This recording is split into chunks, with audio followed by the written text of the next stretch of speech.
দোল পূর্ণিমার দুপুরে ব্যবসায়ী দোকানে চড়াও হয়ে ভাঙচুর অন্তঃসত্ত্বা মহিলাকে মারধরের অভিযোগ তৃণমূল প্রধান সহ তার অনুগামীদের বিরুদ্ধে পাল্টা প্রতিবন্ধী যুবককে মারধরের অভিযোগ ওই ব্যবসায়ীর বিরুদ্ধে দুপক্ষই লিখিত অভিযোগ নিয়ে থানার দ্বারস্থ হয়েছে। বাগদা বাজার সংলগ্ন কিষান মান্ডি এলাকার ঘটনা। অন্তঃসত্ত্বা গৃহবধূ মুনমুন বিশ্বাস জানিয়েছেন, বাগদা কিষান মান্ডি সামনে দীর্ঘদিন ধরে তাদের কাঠের দোকান ও বাড়ি রয়েছে। প্রধান ও তার অনুগামীরা বাহিনী তাদের দোকানে এসে বসে। অভিযোগ দোলের কারণে দোকান বাইরে থেকে তালা দেওয়া ছিল। প্রধানের অনুগামী কয়েকজন এসে খুলতে বলেন না, খোলায় তারা দোকানে ভাঙচুর চালা। বাধা দিতে গেলে স্বামী রাজীব বিশ্বাসকে মারধর করে, বাড়িতে ঢিল ছোড়ে। সে সময় তিনি জখম হন। চিকিৎসা করিয়ে বাগদা থানা লিখিত অভিযোগ জানিয়েছেন। রাজীব বিশ্বাস বলেন, ওরা আমাকে ভয় দেখছে, বলেছে বাড়িতে বোম মারবে, জলে থেকে কুমিরের সঙ্গে আমি দাঙ্গা করছি। আমার অন্তঃসত্ত্বা স্ত্রীকে আঘাত করেছে, দোকানে ভাঙচুর চালিয়েছে, আমরা আতঙ্কের মধ্যে আছি। যদিও রাজীব বিশ্বাসের বিরুদ্ধে পাল্টা মারধরের অভিযোগ এনেছে আহত প্রতিবন্ধী যুবক মন্টু চক্রবর্তী। তিনি বলেন, দোল খেলছিলাম, রাজীব ওরফে ভোলা বিশ্বাসের দোকানের সামনে আসার সময় উনি মারধর করে। আমি চিকিৎসা করিয়ে থানা অভিযোগ জানিয়েছি। এ বিষয়ে প্রধান কোনো বক্তব্য না দিলেও অভিযোগ অস্বীকার করে তৃণমূল নেতা কার্তিক বলেন, আমরা গণ্ডগোল হচ্ছে খবর পেয়ে যাই, প্রধান সেখানে ছিলই না, ভিত্তিহীন অভিযোগ করছে। রাজীবই এক প্রতিবন্ধী ছেলেকে মারধর করেছে আমাদের সারাইতে দাঁড়াদাঁড়ি দেখতে মেরে খাই দেবো। তুমি ডাক্তার দেখিয়েছো কালকে? হ্যাঁ, ডাক্তার দেখাইছি। এখন হাতে নিতে আমার শরীরকে একটু ব্যথা। ওই ডাক্তার দেখিয়েছো? কাগজটা দেখাও। এই তো এই ডাক্তার। কি নাম তোমার? আমার নাম মন্টু চক্রবর্তী, বাগদা বাড়ি। ওকে মেরেছে। কে মেরেছে? ওই ভোলা। কেন কেন? মদ্যপ অবস্থায় মদ খেয়েছিল। দোল খেলছিল? হ্যাঁ, দোল খেলছিল। এখন সেটা তো বলতে পারবো না। ও জানি ও ভালো ছেলে, এবার ও হয়তো ওই রাস্তা দিয়ে আসছিল এবং ওর একটু মাথায় ডিস্টার্ব আছে মদ্যপ অবস্থায়। এবার ওর বাটাম দিয়ে নাকি বাড়ি মেরেছে।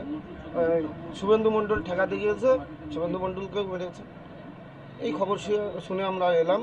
আসার পরে থানাকে খবর দিই, পুলিশ আসে, কিন্তু মধ্য অবস্থায় উপরে চলে গেছে, আর আসেনি। পরে ওরা অভিযোগ করছে যে ওখানে প্রধান সঞ্জিত সরকার ছিল, আপনারা গিয়ে অন্তঃসত্ত্বা মহিলাকে মেরেছেন, দোকান ভাঙচুর করেছেন। এই সমস্ত মিথ্যা কথা। আমরা পরে খবর পেয়ে আসি, প্রধান ছিলই না। আমরা খবর পেয়ে আসার পরে শুনি যে মারামারি হয়ে গেছে। তারপরে থানা এলো, ও মধ্য অবস্থায় উপরে ছিল, মেরে উপরে উঠে গেছে দোতলার উপরে। মন্টুকে আমরা হসপিটালে ডাক্তারে দেখানো হয়।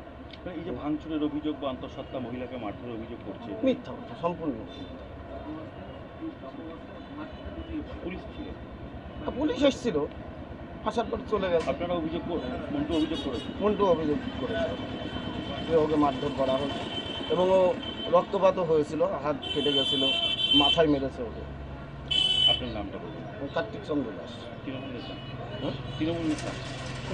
তৃণমূল নেতা। বন্ধ রাখো, হোলির দিন তো সবাই একটুখানি এও করে, বন্ধ ছিল। ও দুপুরে নেমেছে বিড়ি নিতে, যেই নেমেছে ওইখান থেকে একটা লোক এসে, একটা ছেলে না ওই ওই ইয়ে ও এসে, আমি ওই জানলা থেকে দেখছি যে কি করে, ও এসে ওকে উল্টো পাল্টা টাচ করছে। ও বলছে এই সর। ও পুরো মদ্যপ ছিল, পড়ে গেছে। পড়ে যাওয়ার সঙ্গে সঙ্গে ওদের লোকজন এসে ওকে মারা শুরু করেছে। আর সেই আমি নিচে এসেছি যে তোমরা মেরো না, কেন এই সমস্ত করছো। আমাকে ধাক্কা দিল, আমি এইখানে, আমার এই অবস্থা। ওরা সব জানে, এখানে বসে বৌদি জল দাও, জল খাবো। ওই দাদা, প্রধান দাদা দোকানে ভাঙচুর করেছে। এই যে সব দেখুন, এই যে সব ভাঙচুর। আমি এখান থেকে বলছি ওর বাবু মানে কি করেছে, মাথায় কি? মাথায় বলতে আমি মাথায় কার নাম বলবো, এখানে সর্দার তখন ছিল না, উনি এখানে ছিল না যখন প্রথম ভাঙচুর করে। পরবর্তী সময় এসে দাদা তো একজন দায়িত্ববান মানুষ, একজন প্রধান, তিনি তো বলবে যে এই কি হয়েছে আসো দেখছি। উনি এসে উল্টো মানে কোনো কিছু না শুনে উত্ত্যক্ত হয়ে উল্টো পাল্টা খিস্তি খামারি করছে, বলছে সব ভেঙে ফেলে দে। আর আমার ছেলেটা ওইখানে ভিডিও করছে, আর বাবা বলেছে বাবু এইসব করছে ভিডিও কর। আমার ছেলেকে বলে প্রধান দাদা নিজে যে ওর ফিউচার নষ্ট করে দেবো, ওই ছেলের ফিউচার তোর নষ্ট করে দেবো। আমার মা বলছে, বয়স্ক মানুষ ওই যে বাবা তোমরা এসব করো না, কেন করছো। আমার মাকে খিস্তি দিয়ে আমার মাকে পাটকেল মেরেছে, সে প্রমাণ উপরে আছে এখনো। কোন দল করে? দল আমি দল ঠল আমি বুঝি না। আপনি কি কোনো পার্টি করেন? আমি কোনো পার্টি ফাটি বুঝি না, আমি একটা সাধারণ মানুষ। আমার ওরা আমার কাছে দাদার মতন ভাইয়ের মতন আসে, সব সময় বসে, জল চাইলে জল দিই, চা চাইলে চা দিই। সেই সব মানুষগুলো আজকে আমি 9 মাসের প্রেগনেন্ট, তারা কি করে এমন অসভ্যতমি করলো? সেই ভিডিও আমি ছেলেকে করতে বলছে বলে ছেলেকে গালাগালি দিচ্ছে, বলছে ছেলের ফিউচার নষ্ট করে দেবো। আর এই কথা বলে দাদা, প্রধান দাদা আমাকে সবসময় বোন বলে ডাকতো। সে জানি না তার কি মস্তিষ্কে কি এসছে, সে বলে যে তোর ছেলের ফিউচার নষ্ট করে দেবো, আর আমাকে এরকম ইট পাটকেল মারছে ওইখান থেকে। আর এখানে তো ধাক্কা আমি খেয়ে উপরে চলে গেছি, আমি তালা মেরে দিয়েছি ওকে নিয়ে, আমি আর বাইরে আসতে দিইনি। হ্যাঁ, বলছে তোর বরকে নিচে নামা, তোর বরকে নিচে নামা। আমি কেন দাদা, এর তো বিচার হবে, যা করেছে ও যদি কোনো অন্যায় করে থাকে সুস্থ মাথায় বিচার হবে, কিন্তু তখন এই ভাঙচুর করে সব কিছু দিয়ে। আপনার নামটা বলুন। আমার নাম মুনমুন বিশ্বাস। থানায় অভিযোগ করেছেন? আমি থানায় অভিযোগ করেছি, আমার বাচ্চাটা যে আমাকে মেরেছে, ইট মেরেছে, এইখানে লেগে